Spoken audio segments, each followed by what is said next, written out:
Hello बच्चा party, क्या हाल चाल। यहाँ पे एक क्वेश्चन हमारे पास।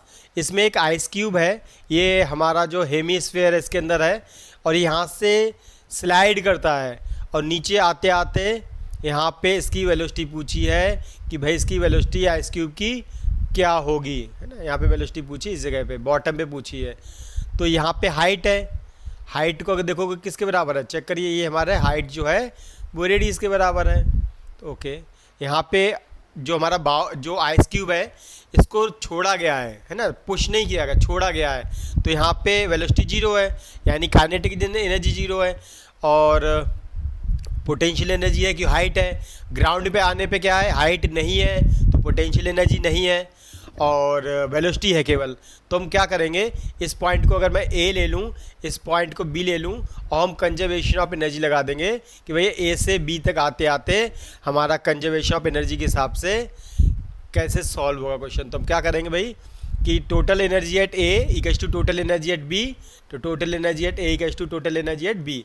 तो टोटल एनर्जी है that is like a mechanical energy here, and that is a combination of kinetic energy and potential energy. तो टोटल एनर्जी एट ए जो होगी वो क्या होगी, kinetic energy at A plus potential energy at A equals to kinetic energy at B plus potential energy at B. अब A point पे kinetic नहीं है कि वेलोसिटी जीरो है, तो ये चीज़ तुम्हारी जीरो है। पोटेंशियल कितनी है, mgh होती है, हाइट डिपेंडेंट होती है। तो इस जगह पे हाइट हमारी जो ए पॉइंट की हाइट है r, तो mgr हो गया। बी पॉइंट पे काइनेटिक एनर्जी है, वेलोसिटी है, यही तो हमें निकालनी है कि वेलोसिटी कितनी है। और इस जगह पे पोटेंशियल एनर्जी कितनी है, जीरो, क्योंकि हाइट है ही नहीं यहाँ पे। mgh जो है वो जीरो है, तो ये हो जाएगा। खैर इक्वेशन बन चुकी है, इसको जो सॉल्व करेंगे एम से हमारा कट जाएगा। क्या हुआ, M G R equals to half M V square, M से एम कट गया, वी हो गया, वी स्क्वायर हो गया हमारा 2gr, है ना, 2gr। तो वी हमारा कितना हुआ, रूट में 2gr। तो हमारा ये वाला सी आंसर यहाँ पे आ जाएगा। ठीक है, इस पे देखते हैं। बॉल है हमारे पास, उसका मास गिवन है 0.2 kg, और हाथ से फेंकी गई ये बॉल। तो इमेजिन करेंगे हाथ से हमने इसको बॉल को ऊपर को फेंका है। ये जो डिस्टेंस है 0.2 मीटर है, और हाथ में तो इस समय तक बॉल रही है। इसके बाद में जो हाथ ने जो वर्क किया है उसकी वजह से जो बॉल है और हाई जाती है, कुछ हाइट हो जाती है, and that height is 2 meter given over here, और जी की वैल्यू 10 लेनी है। ठीक है, तो पूछा है work done by the find the magnitude of force, force का क्या मैग्नीट्यूड होगा। तो हम यहाँ पे करेंगे वर्क जो है, जो हैंड जो वर्क करेगा वही बॉल की एनर्जी के रूप में कन्वर्ट होगा। तो हम कहेंगे जो वर्क है वो चेंज इन एनर्जी के फॉर्म में हमारा आएगा। हमने जितना भी वर्क करेंगे उसी की वजह से जो हमारा ऑब्जेक्ट है यानी बॉल है उसकी एनर्जी चेंज होगी। ठीक है, तो हम कितना वर्क करेंगे वही फोर्स इनटू डिस्प्लेसमेंट, और एनर्जी में चेंज कितना होगा। देखिए इस पॉइंट ए को और बी को मैं देखूं तो बी की एनर्जी में से जो बी की एनर्जी है टोटल एनर्जी एट बी, हम इसको total energy at B minus total energy at A कर देंगे। सही, डिफरेंस इन एनर्जी है। जितना एनर्जी बढ़ गई होगी तो हाथ ने काम किया होगा, अगर एनर्जी नहीं बढ़ी है तो हाथ ने काम नहीं किया है। तो वर्क क्या है हमारा, चेंज इन एनर्जी के रूप में करेंगे। तो टोटल एनर्जी एट बी कितना है, बी पे क्या है, बी पे ऑब्जेक्ट ये हमारा रुक गया है, यहाँ पे हैंड में इस ड्यूरेशन तक है 0.2 मीटर तक। ऑब्जेक्ट को यहाँ पे वेलोसिटी कुछ मिली है, और ये आगे जाते जाते धीरे धीरे धीरे यहाँ पे आके रुक गया है, वेलोसिटी यहाँ पे जीरो है। तो टोटल एनर्जी एट बी का मतलब क्या है, क्या है इसका meaning, kinetic energy at B plus potential energy at B, और ये हमारा kinetic energy at A plus potential energy at A. यहाँ पे हमने बी पे कितनी काइनेटिक एनर्जी, भैया यहाँ रुक गया है तो काइनेटिक एनर्जी जीरो है, और पोटेंशियल एनर्जी कितनी, तो इस पॉइंट से हाइट कितनी आ चुकी है, तो उसके बेस पे हमारी पोटेंशियल एनर्जी निकलेगी जो कि होती है M G H. Potential energy का होती है एम जी एच, कोई बात नहीं लगा देंगे कितना है। और इस पॉइंट पे ए पॉइंट पे काइनेटिक कितनी है, तो यहाँ से तुम्हारा मोशन स्टार्ट हुआ है यहाँ पे काइनेटिक नहीं है, हमने यहाँ पे जीरो, क्योंकि यहाँ से हमने वेलोसिटी दी है, मतलब कि इस ड्यूरेशन में इस हाथ यहाँ से यहाँ तक मूव किया है, वेलोसिटी यहाँ पे आई है हमारे पास, तो यहाँ पे वेलोसिटी ए पॉइंट पे जीरो वेलोसिटी है, तो काइनेटिक एनर्जी हमारी जीरो है और हाइट तो जीरो है ही यहाँ पे। ठीक है, तो हमारा ये हो चुका है, तो फोर्स इनटू डिस्प्लेसमेंट। ओके, तो अब लगाएंगे, इसको सॉल्व करेंगे। देखिए फोर्स हमें निकालना है, ये पता नहीं है फोर्स किस ड्यूरेशन तक लगा है, ये फोर्स का ड्यूरेशन है, मतलब फोर्स किस डिस्टेंस तक लगा है, तो वो केवल 0.2 मीटर तक लगा है भाई केवल। ओके, एम कितना है 0.2 kg, जी को बोला है 10, और हाइट कितनी, ये जो हमारा हाइट इस ए से लेके बी तक की, दैट इज 2 + 2.2, 2 + 0.2, दैट इज 0.2 × 10 × 2.2 और एफ इंटू 0.2, ये कट जाएगा और एफ हमारा आ जाएगा दैट इज 22 न्यूटन। तो हमारा आंसर है इसमें ए। इसके बाद में ये ग्राफ है थर्ड वाला, तो जो एनर्जी है बोला है इसमें काइनेटिक एनर्जी और मोमेंटम में ग्राफ बताना है। तो भाई हमारा मोमेंटम क्या होता है, फॉर्मूला है √2 m के फॉर काइनेटिक एनर्जी है, इन्होंने ई के लिखा है, कोई दिक्कत नहीं है, हमारा साइन सही है। ठीक है, तो हमें इसमें डायग्राम बनाना है। तो P हमारा क्या हुआ √2 m √k, तो डायग्राम किस में बनाना है, 1/p में बनाना है, 1/p और एनर्जी में। तो P यहाँ नॉर्मल है, 1/p तो नहीं है, तो 1/p कन्वर्ट करना है, इसको इधर ले जाएंगे, इसको इधर ले जाएँ, इसको इधर ले जाएँ, तो क्या बनने वाला है, ये आ गया = 1/p और √k आ गया, ये P है हमारा। ठीक है, अब देखिए ध्यान से कि ये इसमें और इसमें ग्राफ बताना। ओके, और ये जो चीज़ है, ये क्या है, ये हमारी कांस्टेंट है, ये चीज़ जो हमारी है वो कांस्टेंट है। ठीक है, तो क्या होने वाला है देखिए, तो ए मतलब इस क्वांटिटी में और इस क्वांटिटी में डायग्राम बनाना है, और इसकी मल्टीप्लाई क्या है कांस्टेंट, यानी कि ए इंटू बी = कांस्टेंट का ग्राफ हमें बनाना है। तो अब आप समझ सकते हैं, दो चीज़ों की अगर मल्टीप्लाई कांस्टेंट है तो एक को बढ़ाएंगे तो दूसरी कम हो जाएगी ऑटोमेटिक, है ना, एक को बढ़ाने पे दूसरी चीज़ कम हो जाएगी, ये ग्राफ है। वैसे भी इस तरीके ए बी की मल्टीप्लाई अगर कांस्टेंट है तो ग्राफ हमारा बनेगा कुछ ऐसा, एक ज़्यादा होगा तो दूसरा काफ़ी कम होगा। तो मैंने कहा ये मान लो ए है और ये बी है, तो अगर ए ज़्यादा है ओके तो बी काफ़ी कम होगा, तो बी यहाँ पे कम होगा इस तरीके से। ठीक है, इस पॉइंट पे ध्यान से देखिए, इस पॉइंट पे ए ज़्यादा है बी कम है, और इस पॉइंट देखिए क्या है, बी ज़्यादा है ए कम है, तो इसका ग्राफ हमारा कुछ ऐसा बनता है, पैराबोलिक इस तरीके से ग्राफ बनता है, ये वाला ग्राफ हमारा आंसर आएगा इसका। इस क्वेश्चन में एक ट्रक है हमारे पास और कार है। ओके, दोनों सेम मोमेंटम से मूव कर रहे हैं। ठीक है, चलो इसको मान लेते हैं मास 1 हमारा है, वेलोसिटी v1 है, इसका मास हम मान लेते हैं m2 है, और वेलोसिटी हमारी v2 मान लेंगे। ठीक है, मोमेंटम सेम है, गिवन है। ठीक है, तो मोमेंटम क्या होता है, इसका मोमेंटम जो है इसके मोमेंटम के बराबर है। मोमेंटम होता है मास इंटू वेलोसिटी, तो m1 v1 बराबर, अबर m1 v1 क्या हुआ हमारा, m1 v1 = m2 v2 हमारा हो चुका है। ठीक है, इसकी जब भी नीड होगी हम इसको यूज कर लेंगे। चलिए ठीक है, आगे बढ़ते हैं। अब क्या है कि बोला है कि ब्रॉट टू रेस्ट, इनको रोका गया है by applying the same retarding force. इसको भी फोर्स लगा के रोका गया है, इसको भी फोर्स लगा के रोका गया है, फोर्स दोनों हमारे इक्वल हैं।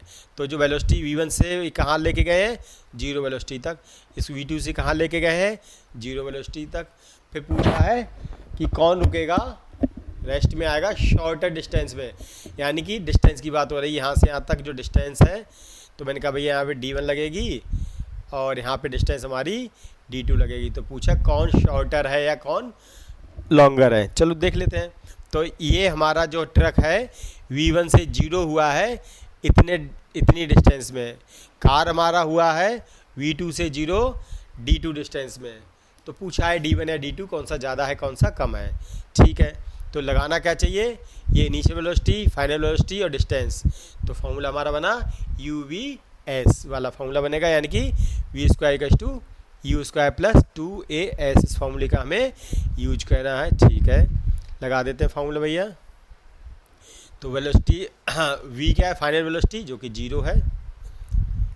u कितना है इसमें, इस वाले को सॉल्व कर रहे हैं, z v1 plus 2a1 distance के लिए है। ठीक है, इसको कर लेते हैं solve, v1 square equals to minus 2a1 d1 आ गया। तो ये हमने पहले बॉडी के लिए किया है। ठीक है, तो सिमिलरली दूसरी बॉडी के लिए भी सिमिलर कहानी है। पहले वाले में 1 1 1 है सब चीज़, दूसरे वाले में 2 2 2 है। तो हमारा वो हो जाएगा v2 square equals to minus 2 a2 d2, ये बन जाएगी हमारी सिमिलर तरीके से इक्वेशन बन जाएगी। फिर इनको दोनों को डिवाइड कर देंगे, कुछ चीज़ें कटेंगी, बड़ा साफ साफ दिख रहा है हमारे लिए। माइनस माइनस कट जाएगा, 2 2 कट जाएगा। और a1 को क्या लिख सकते हैं, एक्सलेशन बेटा क्या होता है, फोर्स बाई मास। ओके, तो a1 क्या हुआ, force by F1 by m1। देखो फोर्स दोनों बार सेम है, ध्यान रखना, फोर्स अलग अलग नहीं है। m1 d1 आ गया, और ऐसे ही आ जाएगा F divide by m2 d2। क्यों, ये कैसे आया, force by mass, F by m1 F by m2, force अलग अलग नहीं है। ठीक है, ये ध्यान रखेंगे।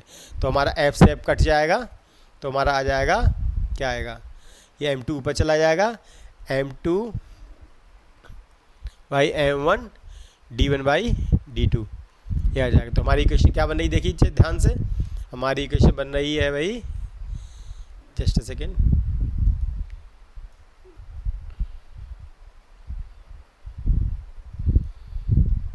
तो हमारी इक्वेशन बनने वाली है यहाँ पे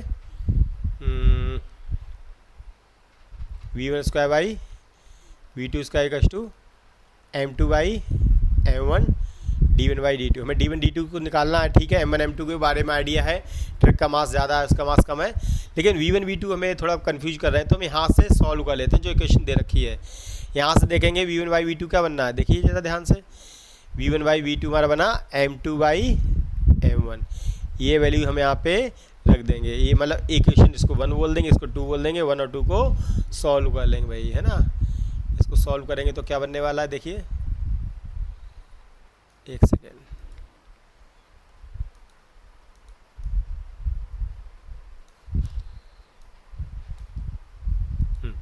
तो हमारा क्या बनने वाला है, इसको रिप्लेस किया v1 बाई v2 को m2 बाई m1, यहाँ पे v1 बाई v2 का स्क्वायर है तो ये भी स्क्वायर हो जाएगा, और m2 by m1 d1 by d2, ये एक एक चीज़ कट जाएंगी, आप देख सकते हैं। तो d1 बाई d2 क्या आ गया m2 बाई m1। और ये चीज़ हमारी क्या है, क्योंकि ट्रक नीचे क्या है, ट्रक है, ऊपर क्या है, ये m2 क्या कार है, तो ये लेस देन 1 आ जाएगी, ये वैल्यू क्या आ जाएगी, लेस देन 1। तो हमें लिखेंगे d1 बाई d2, तो यहाँ से करेंगे d1 is less than d2, यानी कि जो ट्रक है d1, जो पहला डिस्टेंस है जो हमारा चला है ट्रक ने, वो कम होगा, ट्रक यानी जल्दी रुकेगा, ट्रक हमारा जल्दी रुकेगा। तो इसका आंसर, आई थॉट ये पहला वाला आंसर है इसका। ठीक है, आगे बढ़ते हैं। यहाँ पे क्वेश्चन है, ये हमारे पास एक बॉडी है जिसका मास हमारा 2 kg है, moving under a force, displacement की इक्वेशन गिवन है, t3, x हमारा मीटर में है, टाइम सेकंड में है, पूछा है work done in first 2 second. देखिए जितने सारे क्वेश्चन है इस टाइप के क्वेश्चन करते समय एक बात ध्यान रखनी होती है हमें, कि ये चेक करना है कि भैया हमारा फोर्स वेरिएबल है या कांस्टेंट है। तो हमें ऐसे डायरेक्ट तो पता नहीं चलेगा, या तो फोर्स पता चले फोर्स वेरिएबल है नहीं है, या फिर एक्सेलरेशन पता चले, दोनों के बेस पे ही डिसाइड करेंगे। देखो अगर एक्सेलरेशन वेरिएबल है तो फोर्स भी वेरिएबल होगा, है ना। तो चेक कर लेते हैं, तो एक्सेलरेशन पर कैसे पता चलेगा। अब ये तो देखो हमें एक्स दे रखा है, डिस्प्लेसमेंट के बारे में बता रखा है, तो इसको डिफरेंशिएट करेंगे तो वेलोसिटी आएगी, वेलोसिटी को डिफरेंशिएट करेंगे तो एक्सेलरेशन आएगा। एक्सेलरेशन को जब हम देखेंगे तो हमें पता चल जाएगा भाई कि ये वेरिएबल है, कांस्टेंट है, फिर उसके हिसाब से वर्क करेंगे। तो इक्वेशन नंबर 1 को डिफरेंशिएट कर दिया हमने, differentiate equation number 1 with respect to time. तो टाइम के रिस्पेक्ट में डिफरेंशिएट करेंगे, एक्स को तो क्या होगा dx ओवर dt हो जाएगा, और 1/3 कॉमन ले लेंगे, t की को डिफरेंशिएट करेंगे तो आएगा 3t², 3 से 3 कट गया, t² आ गया, तो हमारा ये आ गया dx, है ना, ये आ गया dx/dt, यानी dx/dt क्या होता है, वेलोसिटी, वेलोसिटी आ गई t², और वेलोसिटी को अगर डिफरेंशिएट करेंगे तो क्या आएगा, एक्सलेशन आएगा, इसको एक और डिफरेंशिएट कर देते हैं क्वेश्चन नंबर 2 को। तो एक्सलेशन बराबर क्या आएगा, टी स्क्वायर का डिफरेंशिएशन क्या आएगा 2t। ये हमारा इक्वेशन आ गई। अब हमने इसको ध्यान से देखा, ये जो एक्सेलरेशन है ये हमारा क्या है भाई, ये टाइम पे डिपेंडेंट है, तो हमारा ये क्या है, वेरिएबल है। ये वेरिएबल है तो फोर्स हमारा क्या है, वो भी वेरिएबल है। अगर फोर्स वेरिएबल है तो हमारा इंटीग्रेशन वाला फॉर्म लगेगा W=F dx या dy। अब डिपेंड करेगा dx या dy लगेगा डिपेंड करेगा कि भैया वो मोशन हमारा किधर है, अलोंग एक्स एक्सिस है या वाई एक्सिस है। हम देख सकते हैं डिस्प्लेसमेंट हमारा जो है, जो एक्स में गिवन है, यानी कि हमारा मोशन अलोंग एक्स एक्सिस है, क्योंकि टाइम के साथ में हमारा एक्स ही चेंज हो रहा है। तो हम dx या dy ना लेके केवल dx लगेगा, ये लगेगा हमारा फॉर्मूला।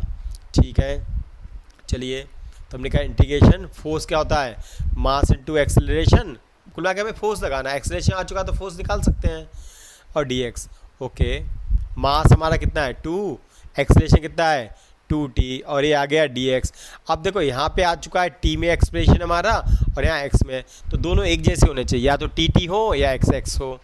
और वैसे भी हमें t में छोड़ना है, क्यों, क्योंकि पूछा है work done in 2 second, time की हमें लिमिट दे रखी है कि 0 से 2, तो हम यहाँ पे dx की dt लगाने की कोशिश करेंगे। एनीवे ये कितना हो गया, ये 4t हो गया, 4t, और dx को क्या हटा दें कि यहाँ पे ये क्या है हमारा, एक सेकेंड, यहाँ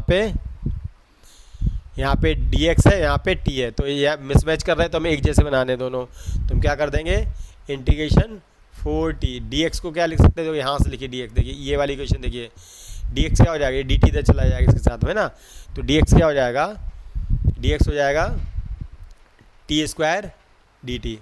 तो ये हो गया हमारा इंटीग्रेशन 4t³ dt। अब दोनों t में कोई दिक्कत नहीं है, तो 4 हमारा बाहर आ गया, और इंटीग्रेशन में t³ का इंटीग्रेशन करेंगे, कितना आएगा t⁴/4, और ये और लिमिट क्या लगेगी टाइम की, स्टार्टिंग के 2 सेकेंड, यानी कि 0 से लेके 2 तक। जब 0 से लेकर 2 तक करेंगे तो बनेगा डेफिनेट इंटीग्रेशन, यहाँ पे लिमिट क्या कहते हैं कांस्टेंट नहीं आता है, तो ये हमारा 4 से 4 कट जाएगा, और ये हमारा होगा 2⁴ 2⁴ माइनस 0⁴ दैट इज 16 माइनस 0, यानी कि 16 जूल हमारा आंसर आ जाएगा। तो आंसर हमारा बी आंसर जो बनेगा, ये वाला बी आंसर हमारा आ जाएगा।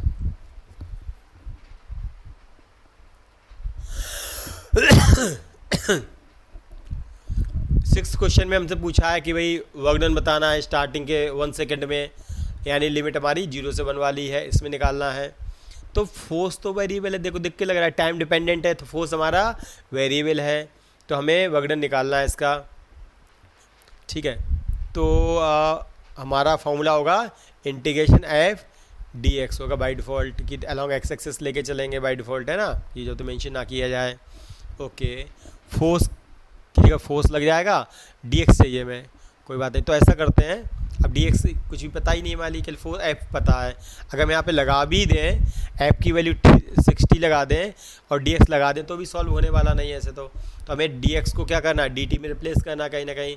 तो क्या करेंगे, हमें हमारे पास फोर्स गिवन है, तो इससे एक्सेलरेशन निकाल लेंगे जैसे पहले निकाला था हमने, है ना, फिर उसी तरीके सोल्व करेंगे, मतलब कि ठीक है। तो फोर्स है तो एक्सेलरेशन क्या होगा, फोर्स बाई मास। फोर्स हमारा कितना है 60, मास हमारा कितना है 1 kg की बॉडी जब मेंशन है यहाँ पे, तो 1 लगा दिए, तो 60 हमारा एक्सेलरेशन भी हो गया। वेलोसिटी यहाँ से कितनी एक्सेलरेशन क्या लिख सकते हैं, dv/dt = 60, है ना। तो यहाँ से dv कितना हो गया, देखिए dv हो गया हमारा 60 dt। तो यहाँ पे टाइम रहा 1 पे, हमें वेलोसिटी नहीं निकालनी है, हमें वेलोसिटी का जनरल एक्सप्रेशन निकालना है। तो कैसे करेंगे, इंटीग्रेशन v dv का इंटीग्रेशन v हो जाएगा, और 6 बाहर आएगा, t का क्या हो जाएगा t²/2 प्लस 1 लग जाएगा कांस्टेंट। अब इस कांस्टेंट को सॉल्व करना पड़ेगा हमें। तो हमें पता है टाइम बराबर 0 पे वेलोसिटी कितनी है, टाइम बराबर 0 पे वेलोसिटी कितनी है, तो टाइम बराबर 0 पे वेलोसिटी हमारी कितनी है, टाइम बराबर 0 पे फोर्स टाइम बराबर 0 पे फोर्स हमारा 0 है, तो एक्सेलरेशन 0, तो वेलोसिटी भी 0 होगी। तो टाइम बराबर 0 पे वेलोसिटी 0 कर देंगे। तो टाइम बराबर 0 पे वेलोसिटी हमारी है 0, ये वैल्यू पुट कर देंगे तो हमारा के भी 0 आ जाएगा। ओके, तो वी हमारा आ गया 3t² आ गया। वी हमारा क्या आ गया 3t²। ओके, वी को क्या लिख देंगे dx/dt = 3t²। तो हमारा ये dx क्या बन गया यहाँ पे देखेंगे 60, dx क्या हो गया 3t² dt। ये हमारा हो गया 18 t³ dt।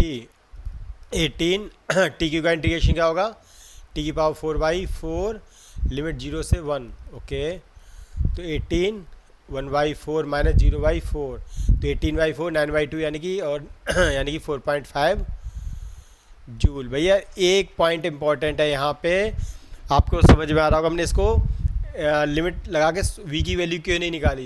देखो अगर वी की वैल्यू निकालेंगे तो टाइम बराबर 1 सेकंड पे वो आ जाएगी, तो वी की वैल्यू नहीं निकालेंगे, हमें वी का एक्सप्रेशन चाहिए जिससे कि हम डी भी निकाल सके। यहाँ पे वैल्यू डी एक्स वी का एक्सप्रेशन आ गया और वी के एक्सप्रेशन से डी एक्स हमें निकालना है, तो वो यहाँ रखना है इस तरीके से, है ना। तो इसलिए हमें वी का एक्सप्रेशन निकालना है, तो इसको सॉल्व नहीं करना है कि टाइम यहाँ लिमिट लगा के पूरा सॉल्व कर दें। अगर लिमिट लगा देंगे तो वी की वैल्यू आ जाएगी टाइम बराबर 1 सेकंड पे, तो उससे दिक्कत आ जाएगी, उससे कोई फ़ायदा नहीं है हमें, है ना। तो इस तरीके से सॉल्व करेंगे। वी का एक्सप्रेशन निकाला हमने, डेफिनेट इंटीग्रेशन नहीं किया, नॉर्मल किया, तो एक कांस्टेंट आया, कांस्टेंट निकालना पड़ेगा हमें। बाई चांस वो कांस्टेंट हमारा 0 आ रहा है वो अलग बात है, तो ये हमने इस तरीके से सॉल्व करेंगे। इसको हम दूसरे तरीके से भी सॉल्व कर सकते हैं, वर्क डन निकालने के लिए कर सकते हैं चेंज इन एनर्जी। तो स्टार्टिंग में एनर्जी निकाल सकते हैं और बाद में बी निकाल सकते हैं। तो जैसे हमने वी निकाला यहाँ पे, वी निकाल के वी निकाल सकते हैं। जैसे वी का एक्सप्रेशन हमारे पास आ गया तो हम क्या कर सकते हैं, स्टार्टिंग में एनर्जी निकाल सकते हैं और बाद में काइनेटिक एनर्जी निकाल सकते हैं। दोनों एनर्जी का जो डिफरेंस है वही वर्क डन है। तो देखो करके देख लेते हैं। इसका जैसे वी हमारा आया 3t², चलो इसका सेकेंड मेथड देख लेते हैं। जो हमारा वी आया, वी आया क्या है, वी आया हमारा 3t²। Okay, V = 3t²। तो यहाँ से अगर हम टाइम बराबर 0 पे काइनेटिक एनर्जी देखें तो क्या आएगा, काइनेटिक एनर्जी K1 क्या होती है ½ mv² होती है। स्टार्टिंग में टाइम बराबर 0 पे वेलोसिटी कितनी है 0 है। देखो टाइम बराबर 0 पे वेलोसिटी, जो टाइम बराबर 0 रखो तो 0 आ जाएगी, तो 0 एनर्जी है। टाइम = 1 सेकेंड में निकालिए K2 ½ m, और टाइम बराबर 1 पे वेलोसिटी कितनी 1 रखो यहाँ पे, तो कितना आएगा 3 × 1² यानी 3। ½ m हमारा कितना गिवन है यहाँ पे, m हमारा 1 kg है, 1 और × 9, तो 9/2 दैट इज़ 4.5 जूल। तो आप देख सकते हैं यहाँ पे काइनेटिक एनर्जी 0 है, यहाँ पे 4.5 है। डिफरेंस इन काइनेटिक एनर्जी कितना है, K2 - K1 है, आपको पता ही होता है। K2 - K1 है, दैट इज़ 4.5 - 0 यानी 4.5। अब आपको ये बात पता है, जितना हमारा चेंज इन काइनेटिक एनर्जी है वही हमारा वर्क डन होता है। तो ये सेकंड जो मेथड है ये आप इस तरीके से भी यूज कर सकते हैं। वेलोसिटी का एक्सप्रेशन फाइंड करके काइनेटिक एनर्जी का डिफरेंस निकाल लीजिए, वही हमारा वर्क होगा। बस यहाँ पे एक ही बात ध्यान देनी है कि जो हमारा फोर्स का एक्सप्रेशन है उससे एक्सेलरेशन का एक्सप्रेशन आया है टाइम डिपेंडेंट, वेलोसिटी का एक्सप्रेशन निकालेंगे, ठीक है, ना कि वेलोसिटी की वैल्यू निकालेंगे। वेलोसिटी की वैल्यू नहीं निकालेंगे, ठीक है, यही इंपॉर्टेंट पॉइंट है यहाँ पे। हमें 1 सेकंड में वेलोसिटी की वैल्यू नहीं निकालनी है, हमें निकालना है वी का जनरल एक्सप्रेशन, ठीक है। फिर चाहे एनर्जी का यूज कर लीजिए, बाद में चेंज इन काइनेटिक एनर्जी करिए या dx को रिप्लेस कर देंगे। यहाँ पे दो तरीके हैं इसके। इस क्वेश्चन में वेलोसिटी बाई कितनी के बना है, α x⁻³ 3/2, अल्फा की वैल्यू दे रखी 5, x⁻³ 3/2 हो जाएगा। ओके, अब हमें फोर्स के बारे में पता करना पड़ेगा। फोर्स वेरिएबल है या हमारा कांस्टेंट है, तो डायरेक्ट तो पता नहीं चल रहा है, तो पहले वेलोसिटी को डिफरेंशिएट करके एक्सेलरेशन निकालेंगे, एक्सेलरेशन को मास से मल्टीप्लाई करेंगे तो फोर्स पता चलेगा, तभी उसको देख के पता चलेगा कि वेरिएबल है या कांस्टेंट है। चलिए इसको डिफरेंशिएट कर देते हैं। इक्वेशन 1 को डिफरेंशिएट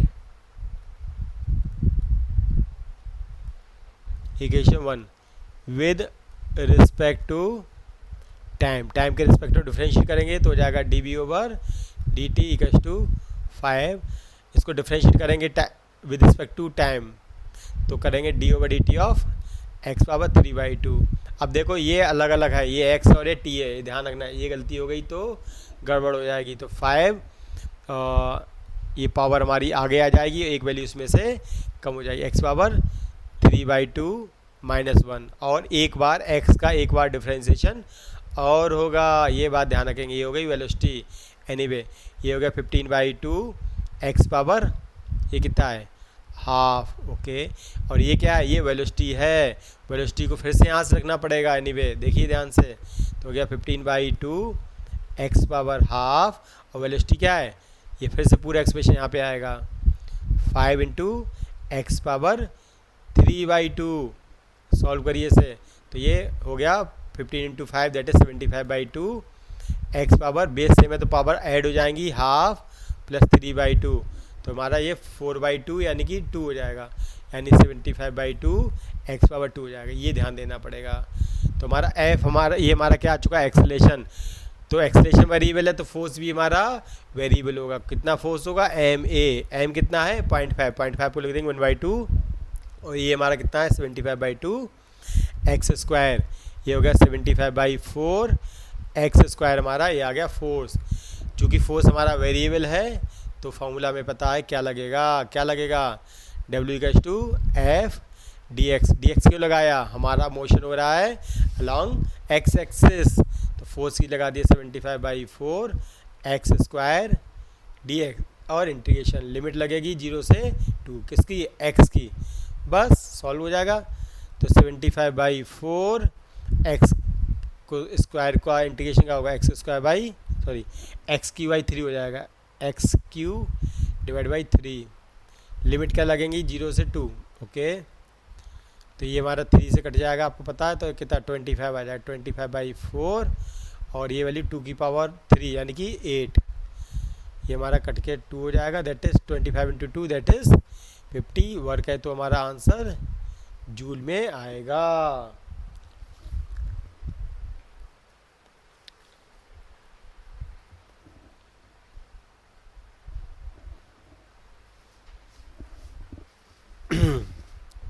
इस क्वेश्चन में फिर से हमसे पूछा है, वॉगडन पूछा है हमसे 0 से 2 टाइम में, और फोर्स हमारा वेरिएबल है नहीं वेरिएबल, इसको पता करना पड़ेगा।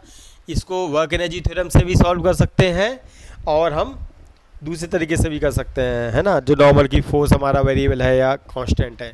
चलिए देखो, वीटी ग्राफ का स्लोप क्या बताता है, एक्सेलरेशन। तो अगर हमें एक्सेलरेशन पता चल गया तो उससे फोर्स पता चलेगा, उससे पता चलेगा वो कांस्टेंट है या वेरिएबल। तो मेथड नंबर हम 1 से सॉल्व कर रहे हैं पहले तो, है ना, मेथड नंबर 1। तो क्या हमारा नॉर्मल तरीके से कर रहे हैं, सही है बात। तो हमने कहा भैया वीटी ग्राफ का स्लोप क्या कहलाता है, तो होता है slope of VT graph implies that acceleration. और स्लोप हमारा पॉजिटिव है नेगेटिव, देखिए ये स्लोप 0 होता है, ये स्लोप पॉजिटिव होता है, स्लोप नेगेटिव होता है। तो हमारा जो ग्राफ का स्लोप है नेगेटिव है, कितना है, एक्सेलरेशन हमारा नेगेटिव होगा, स्लोप नेगेटिव है, कितना है, perpendicular by base 20/2 that is -10 हमारा स्लोप आ गया। तो फोर्स कितना आ गया, एम ए, एम कितना है 2, एक्सेलरेशन कितना है -10, तो आपका -20 फोर्स आ गया। और ये हमारा कांस्टेंट है वेरिएबल, भैया देख के बताओ, फोर्स हमारा कांस्टेंट है वेरिएबल, ये कांस्टेंट है 20 न्यूटन, ये हमारा कांस्टेंट है। तो वर्क हमारा क्या होगा, वर्क होगा फोर्स इनटू डिस्प्लेसमेंट। फोर्स हमारा कितना है -20, और डिस्प्लेसमेंट कितना है, अब 2 सेकंड में डिस्प्लेसमेंट निकाल लेंगे, है ना, तभी सॉल्व होगा। तो डी पता नहीं है, डी तो निकालना पड़ेगा। तो डिस्प्लेसमेंट इन 2 सेकंड कितना आएगा, तो लगा देंगे S=UT + ½ AT²। ये हमारा जो मोशन है, इनिशियल वेलोसिटी कितनी है इसकी, इनिशियल वेलोसिटी तो 20 है ना, 2 सेकंड में डिस्प्लेसमेंट निकालना, ओके। तो 2 तरीके से निकाल सकते हैं। वीटी ग्राफ का जो एरिया होता है वो डिस्प्लेसमेंट बताता है, या तो ऐसे निकालो या इक्वेशन सॉल्व कर लो, तो दोनों से निकालते हैं। इक्वेशन सॉल्व करेंगे, यू हमारा कितना है 20, और टाइम कितना है, टाइम टोटल में 2 सेकंड निकालना, ओके, 2 + ½ ये कितना है एक्सेलरेशन -10, और t² 2 का स्क्वायर, ओके। ये कितना हो गया 40 माइनस का, देखो ये कितना हो गया -10/2 इंटू 4, तो 40 - 40/2 यानी कि 20, तो हमारा डिस्प्लेसमेंट 20 आ गया। ठीक है, एक तरीका तो है। और वी टी ग्राफ का जो एरिया होता है, क्या होता है area area of we T graph क्या देता है, ये देता है डिस्प्लेसमेंट। तो हमें यहाँ से भी डिस्प्लेसमेंट निकाल सकते हैं। तो वो कितना निकलेगा, half base into height. Base कितना है 2, हाइट कितना है 20, ये कट गया तो भी 20 हमारा आंसर आ गया। तो दोनों तरीके से ये 20 ले लो चाहे यहाँ 20 ले लो, दोनों काम आ जाएंगे हमारे, कोई सा भी ले लो। तो -20 और ये 20, तो 20 कितना हो गया हमारा, माइनस का 400 वर्क है, तो हमारा आंसर जूल में आ गया है। सिंपल है भैया। पहले क्या निकाला, एक्सेलेरेशन पता चला, वीटी ग्राफ का स्लोप होता है acceleration, slope negative, acceleration negative, force निकाला, फोर्स कांस्टेंट आ गया, फोर्स इनटू डिस्प्लेसमेंट करना है, फोर्स पता है, डिस्प्लेसमेंट निकालना है। तो 2 सेकंड में कितना पार्टिकल डिस्प्लेस हुआ, या तो इक्वेशन से निकाल लीजिए, या क्या करेंगे, जो वीटी ग्राफ का जो एरिया है वो डिस्प्लेसमेंट बताता है, उससे निकाल सकते हैं। Work done by tension in simple pendulum. देखिए जो हमारा जो पेंडुलम होता है और जो ऑसिलेट करता है इधर से उधर, तो टेंशन होती है वो हमेशा डिस्प्लेसमेंट से 90 डिग्री होती है। इधर पार्टिकल इधर मूव करने की कोशिश कर रहा है, वेलोसिटी इधर है, इधर ही डिस्प्लेसमेंट है, तो 90। जो पार्टिकल हमारा नीचे लौट के आ रहा होता है नीचे, तो इधर को डिस्प्लेसमेंट, इधर वेलोसिटी, इधर ही डिस्प्लेसमेंट है, और टेंशन ऐसी है, ये 90। तो टेंशन हमेशा ही ऑसिलेशन के समय पे 90 डिग्री रखती है। तो अगर एक फोर्स और डिस्प्लेसमेंट में 90 डिग्री का रहेगा एंगल, तो वर्क होगा 0, क्योंकि W बराबर होता है F.D, या कहते हैं FD cos थीटा। तो F भले कुछ हो, D कुछ भी हो, लेकिन अगर एंगल 90 डिग्री है, cos 90 की वैल्यू क्या होती है 0, तो वर्क हमेशा होगा 0। अच्छा, इस वाले क्वेश्चन को, जो 8th क्वेश्चन था, हम इसको वर्क एनर्जी थ्योरम से भी कर सकते हैं, जो मैंने भी आपसे बोला था, अभी वो ध्यान नहीं रहा मुझे। वर्क एनर्जी थ्योरम से तो कैसे करेंगे क्या करेंगे, देखिए वर्क एनर्जी थ्योरम से क्या करेंगे हम, वर्क उतना ही होगा जो चेंज इन काइनेटिक एनर्जी होगा। वर्क हमारा क्या होगा, जो वर्क होगा चेंज इन काइनेटिक एनर्जी या एनर्जी होगा। यहाँ पे हम काइनेटिक एनर्जी लेंगे कि मोशन हमारा हॉरिजॉन्टल हो रहा है बाय डिफ़ॉल्ट, सही है। तो K2 - K1 कर देंगे। K2 कितना है, final kinetic energy half m v2², half m हमारा 2, v कितना फाइनली, ये 2 है, देखिए यहाँ पे, तो 2 का स्क्वायर, 2 से 2 कट गया, आंसर आ गया 4। K1 कितना है, half m v1², half m कितना है 2, v कितना है स्टार्टिंग में 20, 20 का स्क्वायर, 2 से 2 कट गया, ये आ गया 400, है ना।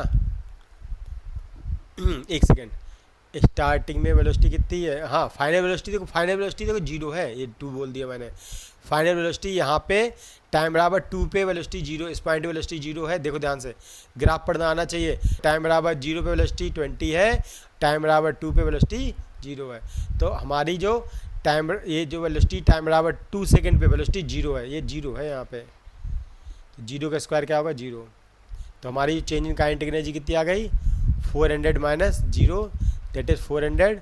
तो 400 हमारी एनर्जी में चेंज है, भाई हमारा वर्क डन है। देखो कितना आसान तरीके से हो गया। K2 - K1, टाइम बराबर 0 पे वेलोसिटी 20 है, और टाइम बराबर 2 सेकेंड पे वेलोसिटी 0 है, तो K2 के बनाएंगे, डिफरेंस निकाल लीजिए। ये तो कर लिया हमने, अब 10th करते हैं। इस वाले में हमारा फोर्स गिवन है और डिस्प्लेसमेंट गिवन है। तो W बराबर होता है F.D, तो 6i + 2j - 3k cap dot 2i - 3j - x k cap. इनका डॉट प्रोडक्ट कितना आया, i का i से मल्टीप्लाई करते हैं, j का j से, k का k से, तो i का i से करेंगे तो 6 × 2 12, और 2 × -3 दैट इज़ 6, और माइनस माइनस हो जाएगा प्लस, और 3 और x मिलके 3x हो जाएगा। और ये उन्होंने कहा जो वर्क आया हमारा 6 + 3x। अब उसने बोला कि जो ये वर्क था वो 0 था, तो एक्स की वैल्यू बताओ। तो हमने कहा अच्छा वर्क 0 है, ओके 0 कर दीजिए। तो एक्स की वैल्यू क्या आ जाएगी, तो 6 + 3x = 0। तो 3x हो गया -6, x हो गया -6/3 दैट इज़ -2। ये आंसर है हमारा। यहाँ पे हमारा जो 11th क्वेश्चन है, ये ऑब्जेक्ट है, इस पर एक फोर्स लगा है कितना kx², ओके ये फोर्स लगा हुआ है हमारा। एंगल कितना है, ये 60 डिग्री है। तो पार्टिकल हमारा x1 से एक जगह से दूसरी जगह तक जाता है, x1 से x2 तक जाता है, x1 लोकेशन से x2 लोकेशन तक जाता है और वर्क बताना है। तो देखिए हमारा फोर्स हमारा वेरिएबल है, कांस्टेंट है, वेरिएबल x पे डिपेंडेंट है।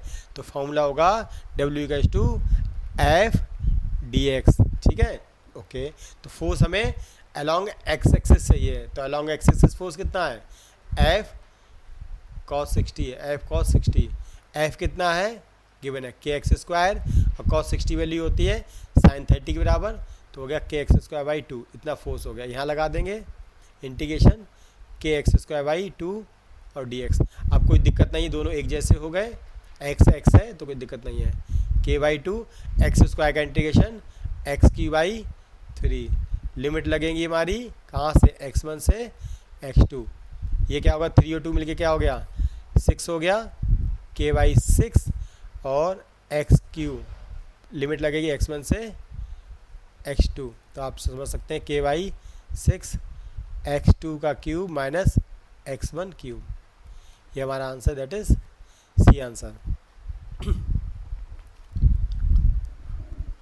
ये आप आराम से कर सकते हैं। फोर्स वेरिएबल है तो फॉर्मूला लगेगा इंटीग्रेशन F/dx, है ना। तो F हमारा क्या है, 2x + 3x² dx। Limit x की कितनी है, 1 से लेके 2 तक, लिमिट x की है 1 से लेके 2 तक। तो हम क्या लिखेंगे, 2x dx, ब्रेक कर देंगे dx को, इसके साथ भी पहुंचा देंगे, इसके साथ भी पहुंचा देंगे, ठीक है,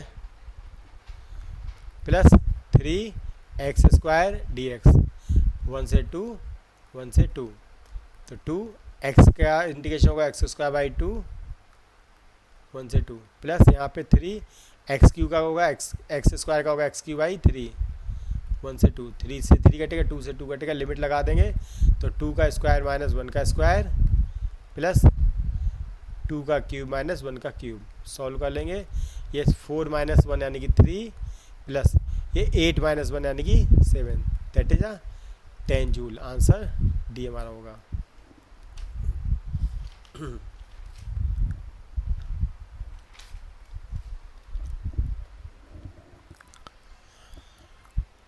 यहाँ लिखा है a body of mass 20 kg at rest पे, ठीक है। Force of 5 Newton is applied, work done in first second. Force कैसा है, कांस्टेंट वेरिएबल, कांस्टेंट, ओके। तो फोर्स हमारा कितना है, 5 न्यूटन। तो फॉर्मूला क्या होगा वर्क का, फोर्स इनटू डिस्प्लेसमेंट, सीधे सीधे हो जाएगा, ठीक है। फोर्स पता है, डिस्प्लेसमेंट निकालना है। तो 2 फर्स्ट सेकेंड में कितना डिस्प्लेसमेंट होगा निकालना है, डिस्प्लेसमेंट इन फर्स्ट सेकेंड। तो एस बराबर ut + ½ at² से निकाल लेंगे। स्टार्ट फ्रॉम रेस्ट है तो u हमारा 0 है, तो हो गया 0 + ½ ए कितना है, ए तो भैया निकालना पड़ेगा। ए एक्सेलरेशन क्या होता है, force by mass, force by mass t², okay. Half force कितना है, फोर्स तो 5 है, मास कितना है 20 kg है, टी कितना है फर्स्ट सेकेंड, ये आ गया हमारा। तो हमारा हो गया 5/40, इतना डिस्प्लेसमेंट हो गया। यहाँ पुट कर देंगे बेसिक फार्मूले में। तो फोर्स हमारा है 5, डिस्प्लेसमेंट है 5/40, 5/8, वर्क है तो आंसर जूल में आ जाएगा।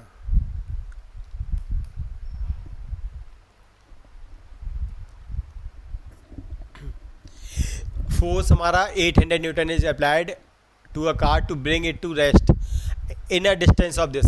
यानी एक कार थी हमारे पास, ये जा रही थी, इसको रोका गया है फोर्स लगा के, और कितना फोर्स 800 न्यूटन, जो कि कांस्टेंट है, कोई बात नहीं। रेस्ट में लेके आए, वेलोसिटी v से कितनी कर दी है, 0 कर दी है। कितनी डिस्टेंस में, टाइम नहीं बोला है, 450 मीटर में, ओके। तो हमें क्या बताना है, वर्क बताना है। वर्क क्या होता है, फोर्स इनटू डिस्प्लेसमेंट। फोर्स तो इतना लगा और डिस्प्लेसमेंट सामने लिखे हुए तो करना की जरूरत ही क्या है इसके लिए, ना सॉल्व करने की अलग से जरूरत ही नहीं है। तो वर्क होगा फोर्स इनटू डिस्प्लेसमेंट। देखिए पार्टिकल डिस्प्लेस इधर हो रहा है और फोर्स इधर लग रहा है, अपोजिट है एक दूसरे के, ठीक है। तो वर्क हमारा जो जो फोर्स का वर्क है वो नेगेटिव होगा। फोर्स स्पीड बढ़ा नहीं रहा है, फोर्स स्पीड कम कर रहा है, यानी नेगेटिव वर्क डन है, तो आंसर नेगेटिव में आना चाहिए, ठीक है। तो दोनों को मल्टीप्लाई कर देंगे, फोर्स इनटू डिस्प्लेसमेंट, या ऐसा कर सकते हैं फोर्स डिस्प्लेसमेंट, और थीटा कितना है 180 डिग्री है ना, थीटा हमारा कितना है 180 डिग्री, तो वैसे ही माइनस वन आ जाएगा, कॉस 180 वाली -1 होती है, तो माइनस एफ डी आ जाएगा यहाँ से। एफ हमारा कितना है 800 और डी कितना है 450 मीटर, है ना। तो आ जाएगा हमारा माइनस में 360,000, सही है। तो -360 ये किलो में आ जाएगा, कन्वर्ट हो जाएगा, और ये जूल, किलो जूल मल्टीप्लाई कर लो, 3 जीरो तो ऐसे ही आ गए, 3 जीरो तो यहाँ से आ गए, और 45 × 8 करेंगे 360 आ गया, सही है। तो हमारा आंसर आ गया माइनस में, ये ध्यान रखिए नेगेटिव होगा, प्लस में भी एक आंसर है हमारे पास। यहाँ पे क्वेश्चन हमारे पास एक ब्लॉक है रखा हुआ है रेस्ट पे, एक्सेलेरेशन दे रखा है, नॉर्मल रिएक्शन का वर्क डन पूछा है इस क्वेश्चन में। भाई क्वेश्चन ऐसा है, ये मास हमारा, तो रिएक्शन लग रही होगी ऊपर और वेट लग रहा होगा नीचे, और जा रहा है ऊपर A बराबर G/2।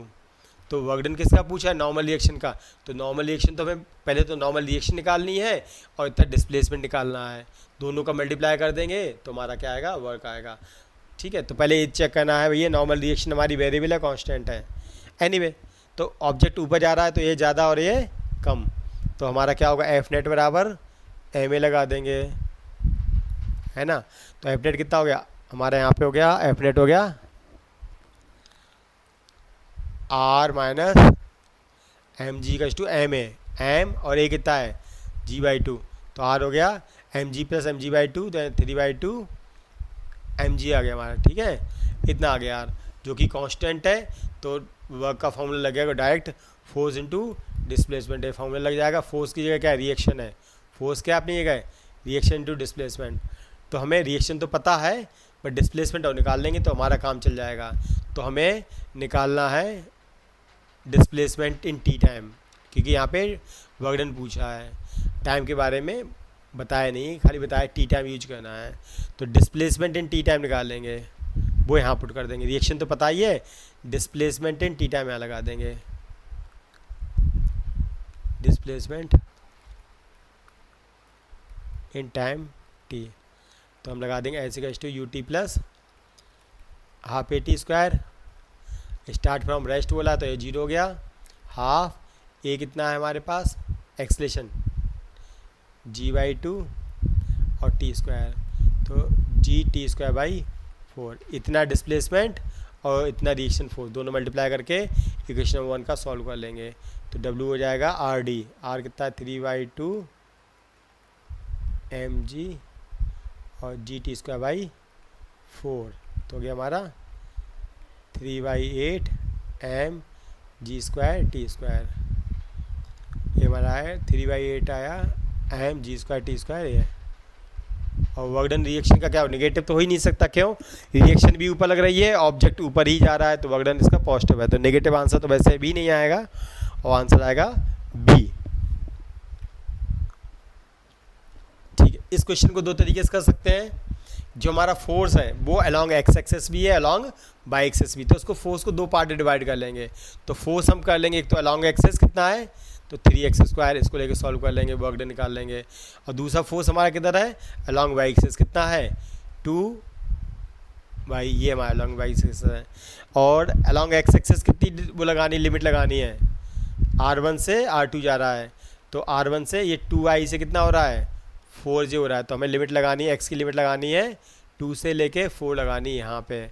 और y एक्सेस मोशन में कितने लगाना है 3 से लेके 6 लगाना है, 3 से 6 लगाना है, ये लिमिट लग जाएगी, बस सॉल्व हो जाएगा। तो इसका वर्क डन और इसका वर्क डन निकाल लेंगे, वर्क हमारी स्केलर क्वांटिटी है तो सॉल्व होके आ जाएगा। तो W1 निकालेंगे यहाँ से F dx, क्योंकि हमारा अलॉन्ग एक्स एक्सिस मोशन है, यहाँ W होगा क्या F D Y. Okay, force कितना है 3x² dx। लिमिट हमारी देखो, ये हमारा जो आगे वाला होता है जो आई का कंपोनेंट है ये अलॉन्ग एक्स एक्सिस बताता है, तो 2i से 4i हुआ है, यानी कि 2i से 2 से लेके लिमिट 4 है। और जे कंपोनेंट बताता वाई के बारे में डिस्प्लेसमेंट 3 से लेके 6 तक, तो यहाँ पे लिमिट 3 से 6 लगी, बस यही सॉल्व करना है।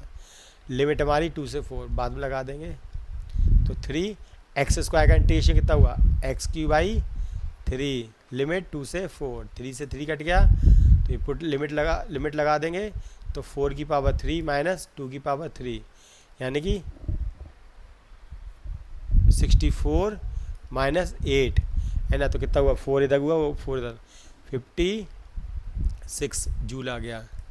और यहाँ पे कर देंगे f हमारा कितना है 2y dy, इंटीग्रेशन लिमिट लगेगी 3 से 6, 2 y का क्या हुआ y² इंटीग्रेशन y² 2, लिमिट 3 से 6, 2 से 2 कट गया, तो 6 का स्क्वायर माइनस 3 का स्क्वायर, 36 माइनस 9 दैट इज़ 27। तो नेट वर्क डन दोनों का सम कर लेंगे, डब्ल्यू नेट कितना आ गया, तो वर्क स्केलर क्वांटिटी है, दोनों जुड़ जाएंगे, 56 प्लस 27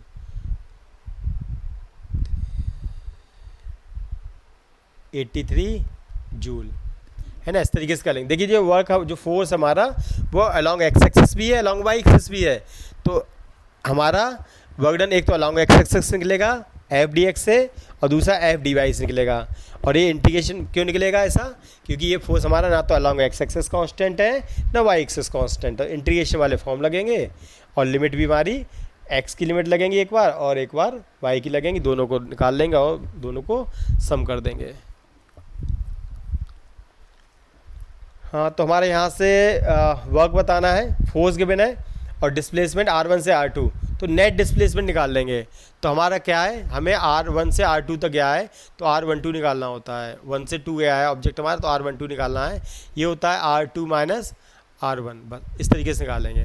तो r2 हमारा है 14i plus 13j cap plus 9k cap, इसमें से r1 घट जाएगा 3i plus 2j minus 6k cap, तो हमारा आ गया 11i प्लस 11j और minus minus plus 15k cap. ये हमारा ये पोजीशन वेक्टर आ गया 1 2, 1 से 2 गया है तो इनका, तो यहाँ से 1 2 का मतलब r12 एक वेक्टर निकालना है जो कि r2 माइनस r1 होता है। हम 1 से 2 गए हैं तो फाइनली कहाँ पहुँचे 2 पे, तो फाइनल माइनस इनिशियल होता है। इस तरीके से ये आ चुका है। वो क्या होता है force vector dot displacement vector. Force vector कितना हमारा 4i cap plus j cap plus 3k cap, और डिस्प्लेसमेंट वेक्टर जो हमने अभी भी निकाला है ये 11i cap plus 11j cap plus 15k cap. तो 4 से मल्टीप्लाई हो जाएगा तो 44, और 1 का 11 से होगा तो 11, 3 का से 45, सही ना। तो हमारा कितना हो गया 55 और 45, है ना। तो हमारा कितना हुआ ये 100 जूल।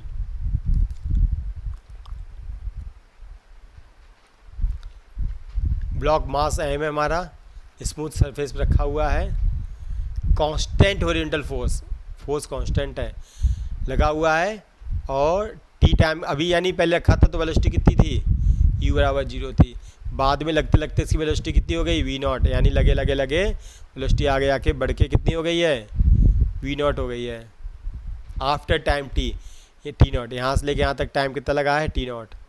तो वर्क डन बताना है in first t second, t में ही हमारा आंसर निकालना है। ओके, तो भैया हमें क्या करना है, वर्क क्या होता है फोर्स इनटू डिस्प्लेसमेंट, है ना। वर्क क्या होता है फोर्स इनटू डिस्प्लेसमेंट, तो कोई बात ऐसे समझते हैं, वर्क करना है फोर्स इनटू डिस्प्लेसमेंट।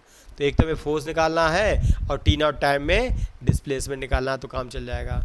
फोर्स क्या होता है मास इनटू एक्सेलरेशन, तो मास कितना है m, एक्सेलरेशन कैसे निकालेंगे, तो रुक जाएंगे यहाँ पे। एक्सेलरेशन कैसे निकलेगा भैया, एक्सेलरेशन कैसे निकलेगा भैया, ये इस वेलोसिटी से इस वेलोसिटी तक गया है इतने टाइम में, तो v बराबर u प्लस 80 लगेगा। ओके, वी फाइनली कितना है, वी नॉट, यू कितना है 0, ए कितना है निकालना, टाइम कितना है टी नॉट, तो हमारा ए आ गया v naught by T naught, ये वैल्यू हम यहाँ पे यूज कर लेंगे, तो हमारा m we naught by T naught आ गया, इतना फोर्स आ गया। और इतने समय में ही डिस्प्लेसमेंट निकाल लेंगे, वही तो हमें चाहिए, तभी तो डी चाहिए। डिस्प्लेसमेंट क्या होता है, एस बराबर U T plus half A T square, तो यू हमारा 0 है, पता ही आपको, स्टार्ट फ्रॉम रेस्ट है, हाफ ए कितना है V naught by T naught और टी स्क्वायर, ठीक है, पता ही नहीं। ये दोनों हमारा फोर्स भी पता है, फोर्स पता है, डिस्प्लेसमेंट पता है, इसको इक्वेशन नंबर 1 में रख देंगे तो हमारा आंसर आ जाएगा। तो वर्क हुआ फोर्स इंटू डिस्प्लेसमेंट, फोर्स हमारा है M we naught by T naught और डिस्प्लेसमेंट है half V naught by T naught T square, तो बन गया, आपको समझ में आ रहा होगा।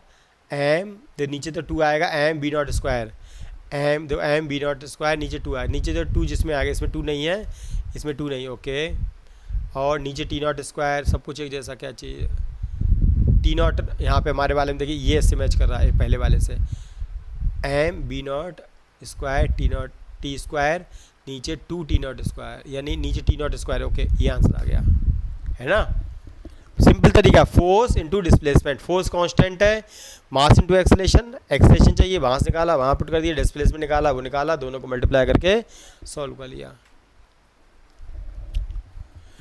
A string is used to pull a block of mass m vertically, tension string से किया जा रहा है, बाई ए डिस्टेंस h, इसको कितना दूर दूर लेके गए हैं, h डिस्टेंस ऊपर लेके गए, ओके, एक्सेलेरेशन कितना है g/3 है, वर्क डन बाई टेंशन पूछा है, तो टेंशन से वर्क डन निकालना है, तो हमें टेंशन चाहिए और इस समय डिस्प्लेसमेंट कितना हुआ, तो डिस्प्लेसमेंट तो हमें पता ही है h हुआ है, उसमें कोई दिक्कत ही नहीं है, यानी हमारा टारगेट केवल टेंशन निकालना है, टेंशन पता चलेगी और डिस्प्लेसमेंट तो h है ही, दोनों को मल्टीप्लाई करके हो जाएगा हमारा वर्क, तो टेंशन, तो ये ग्रेविटी भी रखा हुआ है मास हमारा, तो नीचे क्या लग रहा होगा भैया, ये लग रहा होगा mg, है ना, तो t minus M G equal to M A कितना है g/3 गिवन है भैया ये, तो t कितना हो गया, ये हमारा जुड़ जाएगा mg plus mg/3 that is 4/3 mg आ गया, कैलकुलेट कर लेना, दिख रहा है मुझे, सही है, इतना हो गया।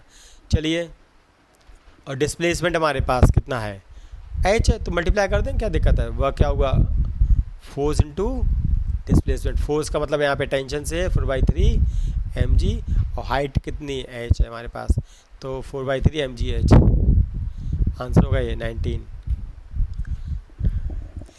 लिखा है string breaks if tension exceed 10 newton, तो मैक्सिमम जो टेंशन है वो रस्सी में कितनी है 10 न्यूटन है, स्टोन का मास कितना है 250 ग्राम है, केजी में चाहिए तो 0.250 केजी हो गया, स्ट्रिंग की लेंथ हमारी कितनी है 10 सेंटीमीटर, यानी 100 से डिवाइड करेंगे 0.10 मीटर, हॉरिजॉन्टल सर्कल में यानी ऐसे घूम रही है, तो पूछा मैक्सिमम एंगुलर स्पीड, जब कोई पार्टिकल रोटेट करेगा तो अंदर को तो लगेगी टेंशन और बाहर को लगेगा सेंट्रीफ्यूगल फोर्स, और या तो लिखोगे इसे mv²/r के बराबर या लिखोगे mr ओमेगा स्क्वायर, तो हम लिखेंगे mr ओमेगा स्क्वायर, क्यों, क्योंकि हमसे ओमेगा के बारे में बात की गई है, हमें ओमेगा ही निकालना है, तो जैसे हम तेज़ी से घुमाएंगे तो हमारा ओमेगा बढ़ेगा, तो मास वही है, रेडियस वही है, लेकिन अगर हम तेज़ घुमाएंगे तो एक ही चीज़ फर्क पड़ेगा जो कि ओमेगा है, तो बाहर वाला फोर्स बढ़ेगा तो रस्सी को मजबूरी में